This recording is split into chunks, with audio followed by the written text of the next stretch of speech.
Nessa igreja, assim, faça o possível e deixa o impossível para Deus. É o impossível acontecendo, ter tanta gente aqui falando sobre esse tema, eu considero como impossível a proporção que esse tema está tomando com relação ao projeto, igreja, a prefeitura, secretarias, etc. Então vamos agora para a nossa segunda palestrante. Para quem conhece, ela fala baixinho, ela fala super calma, as crianças não gostam muito dela. Alana Jerônimo, por favor.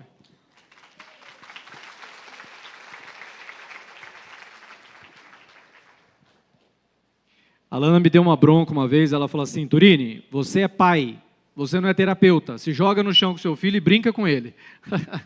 Boa palestra. Vou trazer um copo para você e passar do tempo.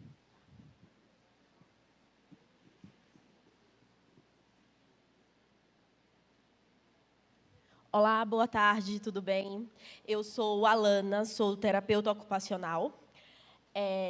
Aqui são minhas formações, eu sou de Pernambuco, tá? Se eu falar alguma coisa que vocês não entendam, então, por favor, levanta a mãozinha aí para eu explicar. A inclusão das crianças e adolescentes, porque, assim, eu comecei a atuação com crianças, só que lá na clínica também tem muitos adolescentes. A gente tem muitos adolescentes autistas também, não é só criança. E a gente também precisa dessa inclusão para esses adolescentes. Porque, assim, eu sempre falo, as crianças elas vão crescer. E onde elas vão ser atendidas? Então, tem muito espaço para criança hoje, só que também tem muito adolescente precisando da nossa ajuda. Tanto que lá na clínica a gente tem espaço para criança e espaço para adolescente também. E a inclusão das crianças e adolescentes com diagnóstico de TEA vai muito além da presença no ambiente. É preciso de mais, a gente precisa conhecer mais para poder auxiliar. E o que é terapia ocupacional? Porque quando os pais chegam lá na clínica, o médico mandou para a TO, mas eu não sei o que é TO. E eu amo explicar o que é terapia ocupacional, porque eu trabalho com a ocupação humana. Eu preciso de autonomia e de independência, porque, assim, eu não sou eterna e também não quero ser eterna na vida desses pais e dessas crianças. Eu preciso que essas crianças tenham evolução e voem. Eu sempre falo, semana passada, 3 crianças com diagnóstico de TEA receberam alta. E os pais falam assim, mas eu não sei viver sem você. Sabe, sim, eu preciso que vocês voem. E as crianças até brincam. Mas, tia, eu não sou passarinho. Eu faço, meu amor, você não é passarinho, mas a tia Alana vai te ensinar a voar. Porque eu preciso gerar participação no cotidiano. Então, aqui, por exemplo, está atividade de vida diária, que é domínio da terapia ocupacional. Então, essa criança ela foi se arrumar comigo para ir para a creche. Não é só se arrumar, eu preciso que ela se arrume para ir para alguma coisa. Então, ela foi se arrumar comigo lá na clínica para ir para a creche. Daí, ela almoçou, ali está o almoço dela, porque eu preciso que ela coma sozinha.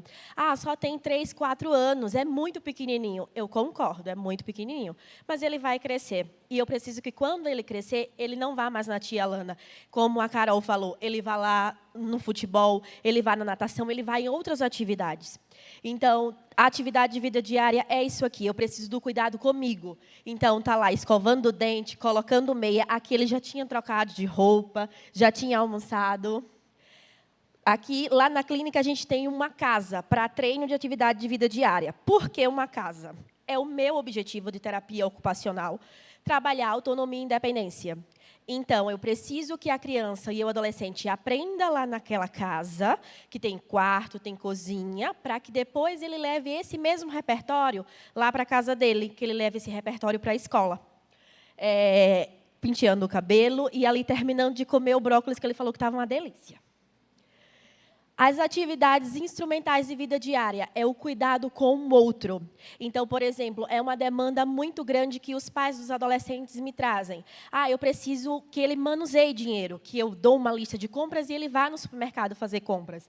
E daí a gente trabalha essa quitandinha lá na clínica, que a gente trabalha sempre, vamos calcular. A gente vai precisar de quê para fazer, por exemplo, uma salada de fruta? O que é que você precisa para a gente fazer uma salada de fruta? Mas quanto que a gente vai gastar? Também para ele ter noção de dinheiro. brasileiro. E depois a gente foi realizar a atividade com a paciente. A gente trabalhou com ela na clínica, explicou como que seria, e ela saiu sem o fone de ouvido, que isso é uma coisa que mais na frente eu vou trazer para vocês, essa questão da utilização de fone de ouvido, que é muito necessário para alguns adolescentes e algumas crianças. Aqui, a gente está trabalhando a participação social. Então, a gente foi montar um lanche e foi comer junto. Aqui, o do meio é o Samuel. O Samuel, a gente está trabalhando o sentar, o vamos pegar no lápis. O que é que acontece? Recebo muita demanda de como pegar no lápis, de coordenação motora. E isso também é da terapia ocupacional. Só que eu aprendi muito num curso que eu fui fazer, porque tinha só vários terapeutas ocupacionais brasileiros, e o professor não era daqui do Brasil, e ele pediu para todo mundo tirar uma foto de como que a gente pega no lápis. Todo mundo estava pegando no lápis da mesma forma. E é muitas vezes isso que a gente faz. Querer que a criança pegue no lápis da mesma forma. Mas se a gente for parar para analisar, qual é o objetivo? É o pegar no lápis ou é a escrita? Porque se o objetivo for a escrita, então não me interessa a forma que ele pega no lápis. Eu preciso analisar se da forma que ele está escrevendo está correta. Então, será que necessariamente a gente precisa alinhar para que todo mundo escreva, ou isso é uma necessidade nossa? Muitas vezes a gente precisa analisar o que é nossa necessidade e o que é a necessidade do outro. E o Lucas ali na foto lavando o prato. Vamos lavar prato também. Ele não fez o bolo, ele não fez o brownie. Então, ele também tem que lavar a louça, porque é isso que vai fazer em casa. Ele vai cozinhar e ele vai lavar a louça. Eu até brinco, eu vou ser processada por exploração de trabalho infantil. Mas precisa muito essas crianças fazerem as coisas sozinhas. E daí, eu sempre falo com os pais. O que é que essa criança consegue fazer? Vamos dar algumas obrigações? Brincou, a gente guarda, porque lá na clínica é assim, tudo que a gente utilizou, a gente deixa limpo, porque vai chegar outra criança. E tem muita coisa que as crianças conseguem fazer, então por que não ensinar? Utilização de recursos sensoriais. Vamos lá. Aqui é a minha sala de integração sensorial. Só que eu não tenho uma sala de integração sensorial dessa na escola, em casa, em todos os lugares. Então, o que é que eu preciso fazer? Como não tenho uma sala dessa, como que a gente vai trabalhar alguns aspectos sensoriais? Oi? Me perdi aqui. Consegui. Então, as crianças têm uma prevalência estimada de 69% a 95%, no diagnóstico com TEA, com relação aos problemas sensoriais na pré-escola. Ela pode ser hiperresponsivo, hiporresponsivo ou padrões flutuantes. Também tem as dificuldades motoras e praxis. O que é praxis? Que é a ideação, imitação, planejamento e sequenciamento. É isso que a gente precisa para executar a ação. E está aí, muitas vezes, a dificuldade no autismo, que ela não tem essa questão praxis. Então, ela vai ter dificuldade na ideação, para imitação, para planejamento e sequenciamento. Então, daí você dá algum comando e a criança não vai, justamente porque ela não está processando de maneira adequada para realizar a ação. Então, nós temos 8 sentidos, que são os 5 que a gente já conhece, ouvi falar muito, e ainda tem o sistema interno, que é o vestibular, proprioceptivo e o interoceptivo, que são os nossos órgãos internos. Quando a gente vai trabalhar desfraude, por exemplo, a vontade de fazer cocô, de fazer xixi, é onde a gente trabalha muito a questão interoceptiva, que eu preciso que ela entenda que aquela dor que ela está sentindo é para fazer cocô. E que muitas vezes a gente tem uma dificuldade muito grande nesse desfraude com algumas crianças. Então, essa hiperresposta é o pouco estímulo e a resposta exagerada. Então, o que é que acontece? Vamos dar exemplos, eu gosto muito de exemplos. A criança na escola começou com um comportamento inadequado. Então, a gente vai lá e começa a tocar nela. Isso, aí a criança veio e começou a me bater. Mas, espera aí, o que foi que aconteceu? Muitas vezes, eu tocando nessa criança, a forma que eu toquei, desorganizou muito mais ela. Então, muitas vezes, a forma que a gente tem de ajudar acaba atrapalhando. Só que algumas crianças não conseguem falar para nos dizer.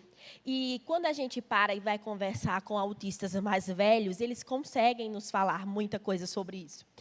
E aí, por resposta, é quando a gente precisa de uma grande quantidade de informação para que ele entenda aquela informação e processe. No sistema visual é onde entrega as informações sobre os estímulos, onde a gente trabalha a orientação espacial e crucial nas informações de comunicação.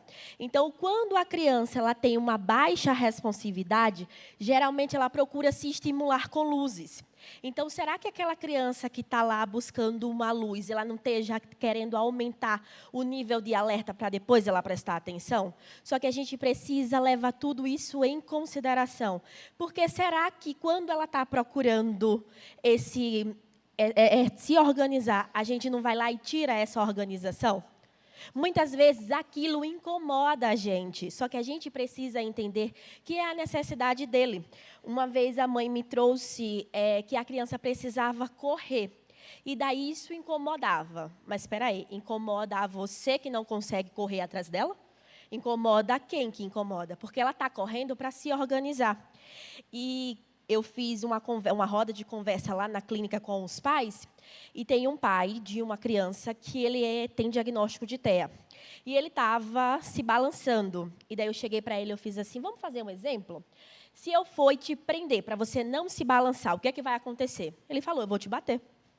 Então, é isso muitas vezes que as nossas crianças, os nossos adolescentes têm essa reação e a gente não entende, porque a gente quer que, não, fique bonito, pare de correr, porque as pessoas estão olhando. Baixa responsividade, quando a criança gosta de brincar com brinquedos que imitem luzes, gosta de observar os objetos como as rodinhas do carro, como a Carol falou, ventilador, e também gosta de olhar para suas mãos em movimento.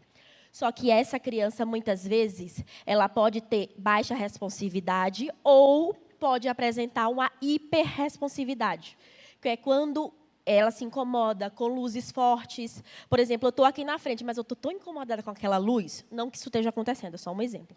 Estou tão incomodada com aquela luz que eu não consigo falar com vocês, porque eu presto muito mais atenção naquela luz do que em vocês. Evitar, quando ela fica com os olhos fechados e coloca a mão no ouvido, justamente para tentar se organizar. Então, será que quando a gente vê uma criança com a mão no ouvido, será que não tem algum barulho que esteja incomodando? E eu estou tendo problema com as crianças e adolescentes que precisam de fone de ouvido. Porque não pode usar fone de ouvido, porque as outras vão ver que ela está de fone de ouvido. Mas, espera aí, eu não preciso que ela esteja inserida na escola? E como que ela não pode ficar de fone de ouvido? Aquele barulho incomoda. E incomoda muito. Por quê? Tem várias pessoas, o barulho de várias outras coisas. Tem coisas que realmente dá para a gente adaptar. Tem coisas que eu até entendo que a gente não consegue adaptar. Só que vamos pensar um pouquinho. Não é para facilitar a vida do outro? Então, por que é que muitas vezes a gente não pensa em adaptar as coisas simples? Porque eu não me incomodaria, por exemplo, a Lívia, ela é uma adolescente, e ela vai de fone de ouvido para a clínica, e ela fica de fone de ouvido na clínica. E mesmo assim eu consigo conversar com ela tranquilamente. Ela de fone de ouvido, e ela escuta demais. Só que por que ela está de fone de ouvido? Porque lá na clínica é atendido muitas crianças. E ela não gosta do grito das crianças. Não é que ela não goste da criança. Ela associou que a criança grita, que a criança faz barulho. E aquilo para ela é terrível. Então, por que é que um adolescente não pode ficar de fone de ouvido na escola? Eu não estou pedindo para ele ouvir música, eu estou pedindo para ele... Qual o objetivo? Não é ele estar dentro da sala de aula? Não é ele participar da aula? Então, ele só está de fone de ouvido para ele poder conseguir fazer isso. Então, muitas vezes, se a gente parar um pouquinho e se colocar no lugar do outro, a gente vai começar a entender. E a gente começa a entender quando, por exemplo, a gente para, enquanto terapeuta, e responde um questionário chamado Perfil Sensorial para o Adulto. Eu odeio quem chega tocando em mim leve, odeio. Eu tenho que me organizar, mas minha vontade era, não toque em mim, porque isso é meu. Todo mundo também tem alguma coisa que não gosta. Seja lá de andar descalço, todo mundo tem alguma coisa. E você não procura fazer fazer o que não te incomoda? Então, com algumas crianças também deve ser. A gente só precisa analisar se aquilo está atrapalhando o desenvolvimento dela. Mas se não está, peraí, vamos pensar direitinho, vamos com calma e respeitando o outro. Sistema visual. Eu preciso de alerta dessa criança. Então, luzes brilhantes e cores contrastantes. Mas a gente precisa associar se essa criança suporta isso aqui. Não necessariamente esses exemplos vai caber para todo mundo. Porque, como a Carol falou, nem todo mundo é igual. Que maravilha! Não conseguiria viver com outra Alana. Calmante. Eu preciso que aquela criança se acalme. Só que se eu for oferecer muita informação visual, ela não vai se acalmar. Ela vai ficar mais agitada ainda. E eu preciso reduzir a intensidade, se eu estou pensando em acalmar essa criança em sistema visual. Aqui são alguns exemplos de atividade. Essas bolinhas são aquelas que crescem quando a gente coloca água. O que é que ajuda muito visualmente também? Um quadro de rotina. É maravilhoso. Porque você chega para a criança e fala assim, hoje você vai na escola, depois você vai na tia Alana, depois você vai na tia Carol. Tá, ele foi para a escola. Quando ele sai da escola, ele vai fazer o quê? Ele precisa ver o que é que ele vai fazer para ele também se organizar. Porque é a mesma coisa eu chegar para vocês e falarem assim, hoje nós vamos viajar, arrumem as malas. Vai para onde? Para onde que a gente vai? É roupa de frio? É roupa de calor? Quantas pessoas vão estar? A gente vai de quê? Vai de ônibus, de carro, de avião? Então, essa antecipação e essa rotina é muito interessante para a criança se organizar. Então, por exemplo, eu já ouvi, ela se desorganizou porque a gente viajou. Você avisou? Não, eu coloquei no carro, estava dormindo, de repente acordou, estava lá na casa de campo. Eu faço até eu também me desorganizaria num negócio desse. Você precisa comunicar a ação, o que é que vai ser feito, contar para a criança com antecedência, porque ela também precisa de organização. Uma coisa, locais de pausa e descanso para essas crianças. Muitos lugares não têm local para essas crianças pararem. As crianças a gente precisa respeitar essas crianças e precisa entender que, muitas vezes, a quantidade de informação que ela recebe, ela vai precisar processar. A gente processa diferente. Eu processo de uma forma, você processa de outra, ela processa de outra. E a criança também precisa. Como que a gente pode fazer isso lá na sala de aula? Se, por exemplo, ela precisa processar informação e eu não posso deixar ela sair da sala, porque se ela sair para ficar no parque, ela não vai voltar. Isso eu escuto muito. Eu também não voltaria, não. O parque é muito legal. Só que a gente precisa pensar, qual é o espaço na sala de aula que a gente tem para respeitar esse momento? Não tem. Ela senta lá na frente, tá? Mas lá no cantinho da sala, será que não caberia? Nesse espaço, não precisa ser um espaço muito rico, ter nada. Muitas vezes, só é um lugar que você vai lá junto com ela e fala que pode ficar. Muitas vezes ela só precisa de um brinquedinho para ficar na mão e depois ela voltar para a cadeira dela para fazer a atividade. Então, a gente precisa, muitas vezes, dar essa orientação, porque o que é que a gente quer? É que ela fique sentada. Mas será que ficar o tempo todo sentado vai ser legal? Porque se a gente parar para analisar, o prestar atenção não vai ser 1 hora, 2 horas. Quanto é o tempo de atenção dessa criança? É 15 minutos? Então, a gente faz uma atividade de 15 minutos, dá um descanso e volta para a atividade novamente. Muitas vezes, a gente não vai precisar nem sair. Por exemplo, como é esse descanso? A gente pode fazer uma atividade e depois pode dar uma massinha para brincar? Por que é que a atividade também não pode ter associação com a massinha? A gente está contando, trabalhando números. Vamos fazer bolinha de massinha e vamos contar? Será que isso também não vai ajudar a ela se organizar? Mas a turma inteira quer fazer essa atividade. Será que não dá para a turma inteira também fazer essa atividade? A gente precisa, muitas vezes, associar. Não dá para a turma inteira fazer essa atividade. Então vamos parar e vamos organizar. Vamos falar com a turma. ó, a gente não vai fazer essa atividade agora, mas o amigo precisa fazer essa atividade. Depois a gente vai lá e faz. A gente precisa conversar, mas tem que ter cuidado como conversa. Porque o restante da turma, da classe, o meu amigo é muito melhor porque ele faz coisas muito legais e eu não posso. E daí a gente pode jogar a classe inteira contra aquele amigo. Então a gente também tem que prestar atenção como que a gente vai dar informação para que ele seja respeitado, que os outros amigos respeitem ele e vejam, ele é diferente, mas eu também sou diferente. Não sou mãe ainda, mas pretendo ser, principalmente os pais. Como que falam? Porque, assim, eu já ouvi muitas questões de que o pai falou para a criança de maneira errada que não era para ele ficar com aquela criança. Mas como não era para ele ficar? Será que a forma que eu falei a criança não vai guardar? Na verdade, o pai queria dizer que quando a criança estivesse agitada, não era para ele chegar perto e esperar ele respirar e depois chegasse perto. Só que a gente também precisa prestar atenção como que a gente leva as coisas para as crianças. Sistema gustativo e olfativo, que ele é responsável pela reação dos cheiros, náuseas, limitação dos cheiros e limitação dos alimentos. É onde, em muitos casos, entra a seletividade alimentar. Porque a criança, ela não suporta, muitas vezes, o cheiro daquele alimento. Ali, muitas vezes, dependendo da forma que a gente apresenta aquele alimento, ela já se desorganizou, porque muitas vezes ela observa demais, e daí ela viu aquele alimento, já deu náuseas nela. Então, a gente precisa analisar até que ponto é uma questão sensorial, se é uma questão comportamental. Então, para isso, existem avaliações só de seletividade alimentar, para a gente analisar onde que está o problema, digamos assim. Será que é visual? Será que não é uma questão de textura? Ele não gosta da textura do alimento? Por exemplo, eu não tenho seletividade alimentar em relação a feijão. Mas eu não gosto do feijão de Piracicaba, porque o meu feijão lá de Pernambuco tem muito coentro, tem cenoura dentro do feijão, tem batata inglesa.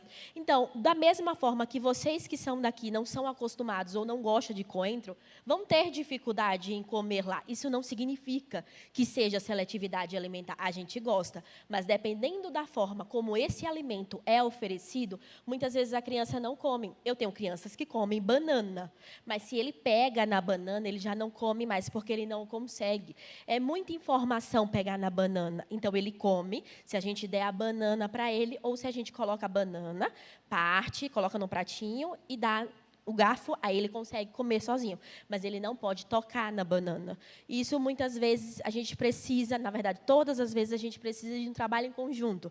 Vai a gente da terapia ocupacional, vai um nutricionista, dependendo do caso, vai até um psicólogo para ele entender o que é que está acontecendo ali no processo daquela alimentação. Porque, muitas vezes, é angustiante. O pai quer muito que a criança coma.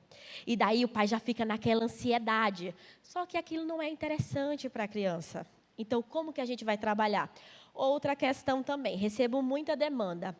Eu quero que meu filho coma fruta. Tá, ótimo, vamos comer fruta. Em casa, quem que come fruta? Ninguém. Eu não consigo entender como que ele vai ter o repertório de imitação em ver o outro comendo fruta se em casa ninguém come fruta. Mas na escola tem fruta. Sim, mas ele tem você como espelho também. Como que a gente vai trabalhar? Então, a gente precisa sentar e organizar quais são as necessidades da família, junto com a criança e junto com a escola também. Só que tenho recebido algumas dificuldades em relação a isso, a alimentação. Não aceita. A alimentação não aceita na escola, porque tem que levar uma carta. Não tem problema nenhum fazer a carta. Super faço a carta. Só que qual a demanda? Que a criança fique junto no intervalo. Não tem prazer, minha gente. Como que a criança vai estar junto no intervalo com as outras, se tudo que está lá no cardápio ela não come nada? Eu também não ficaria. Aquilo é horrível para a criança.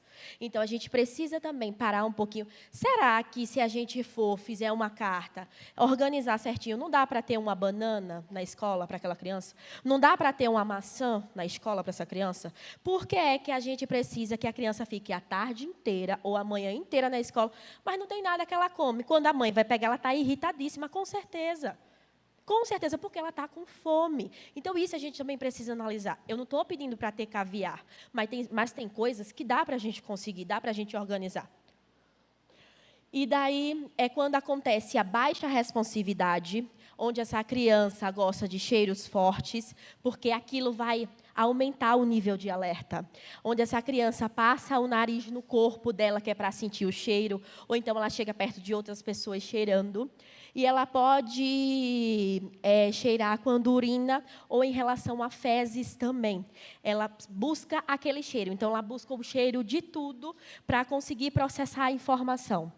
E a hiperresponsividade é quando, por exemplo, ela detecta os odores muito rápido. Então, por exemplo, a gente está com um perfume, muitas vezes incomoda. Então, a gente chega perto daquela criança e a gente fala assim, ela não gosta de mim. Será que ela não gosta de você ou é o seu cheiro, o perfume muito forte que está incomodando?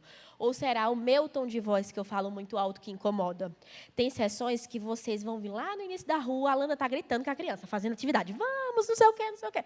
Tem crianças que eu estou falando muito baixinho, porque meu tom de voz incomoda. Então, dependendo da criança, a gente também precisa modular. E daí eu preciso que essa criança entre em alerta, porque senão ela vai dormir. Então, a gente vai lá e trabalha cheiros e sabores intensos. Eu preciso que essa criança se acalme. Então, a gente vai lá e trabalha com uma comida conhecida, que já é confortável, com cheiros conhecidos e intensidade suave. Alguns exemplos disso, só para a bolinha de sabão. Brincar de adivinhar que comida é essa. Muitas vezes, quando a gente vai brincar de adivinhar a comida, a criança não gosta que a gente feche o olho dela. Então, daí a gente super respeita. Aí eu coloco, por exemplo, a gente está sentado assim junto, estou na frente da criança, e coloco alguma coisa para cobrir o alimento e ele pega, para tentar adivinhar também pode ser. Fazer desenho de comida sempre nos ajuda em relação, por exemplo, à seletividade alimentar. Sempre faço muitas atividades. Tá? O que a gente pode fazer? Uma salada de frutas.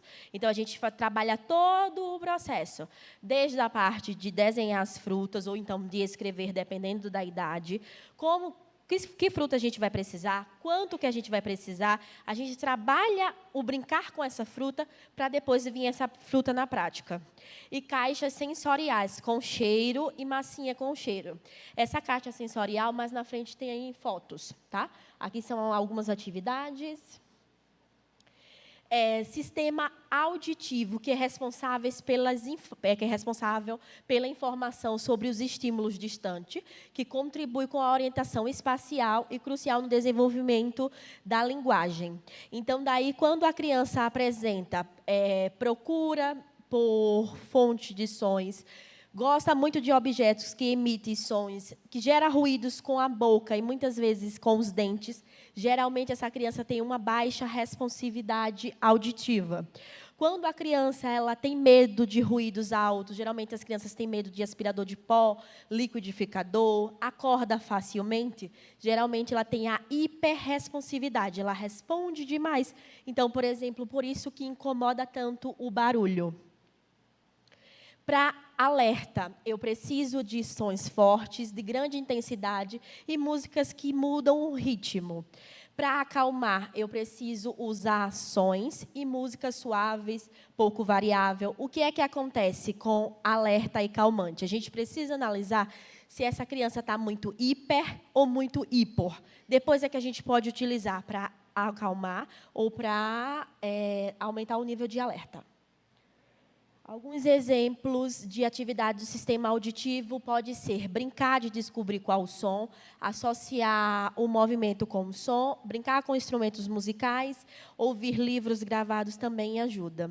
No sistema tátil, a capacidade de exploração, a função discriminatória e desenvolvimento de esquema corporal. Então, quando essa criança tem uma baixa responsividade no sistema tátil, ela sente os estímulos mais intensos. Então, por exemplo, que foi aquilo que eu falei. Às vezes, eu toco na criança, só que ela sente demais. Então, daí, esse toque, para mim, foi ok, só que para ela foi muito forte. Parece confortável com roupas apertadas. Tem até alguns coletes que a gente costuma usar ou de peso ou um pouquinho mais tátil, que é uma roupinha toda apertadinha, que é justamente para a criança, buscar a criança se organizar também. E quando a criança é hiperresponsiva, ela não gosta, por exemplo, de algumas texturas de roupa, ou ela recusa ser tocada. Então, o meu filho não gosta de me abraçar. Não é que ele não gosta de te abraçar. Talvez, muitas vezes, quando a gente trabalha com a criança, para que ela vá te abraçar, você vai sentir que o toque dela é diferente. Então, muitas vezes, a gente também entende até quanto ela suporta. No sistema tátil também estava em relação a cortar a unha, tá? Eu preciso de alerta. Então, é um toque mais suave, é um toque superficial. Só que a gente precisa analisar se essa criança é hiper ou hipor. Não é que tudo vá funcionar. Por exemplo, tem crianças que precisam fazer atividade naquelas bolas grandes de pilates. Então, a gente vai utilizar a bola de pilates para todo mundo. Não, calma. Eu falei que tem criança que precisa, não é todo mundo. Não é a necessidade de todo mundo. Porque, dependendo do que você quer oferecer, se é uma criança que já tem excitação demais e você vai precisar trabalhar a coordenação motora, nunca depois você vai conseguir. Porque, primeiro, você vai trabalhar aquele corpo para depois trabalhar uma atividade de coordenação motora. Então, eu preciso brincar com arroz, sagu, feijão, tinta, sempre ajuda muito. E eu preciso calmante. Então, geralmente, funciona a pressão profunda, que é aquele toque mais profundo. Isso me desorganiza muito. Aqui estão alguns exemplos de texturas. Então, a gente faz atividade com plantas na clínica. Ali também, atividade com plantas, areia, sagu também é muito legal. Sistema vestibular, que é responsável pela segurança gravitacional. Então, algumas crianças que têm baixa responsividade, ela gosta do balanço, ela curte o movimento e gosta dos objetos que giram. E busca a altura também, porque ela buscando a altura vai ajudar a se organizar. Só que essa questão de buscar a altura, a gente precisa analisar, porque muitas vezes ela vai se colocar em risco. Então, a gente precisa analisar se a criança tem ou não essa necessidade de altura também. Só que tem crianças que, quando a gente tirou o pé do chão, ela já se desorganiza, que isso me diz que ela pode ser uma criança hiperresponsiva. Então, flutua muito. Ela pode ser hiperresponsiva em gustativo e olfativo e tátil ser baixo. Então, a gente precisa avaliar para poder dizer o que é que essa criança, onde que está, por exemplo, respondendo de mais ou respondendo de menos. Alerta, então, balanço, escorregador, tem malha também, que eu gosto muito, que deixa um pouquinho mais apertado.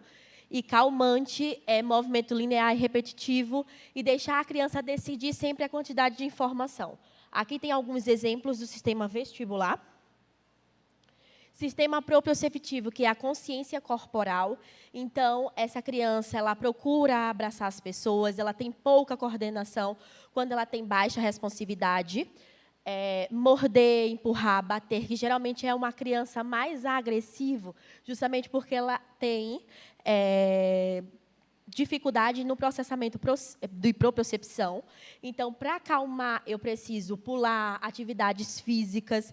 É justamente onde a gente trabalha, por exemplo, a utilização de peso no próprio corpo, que foi aquele coletinho que eu já falei.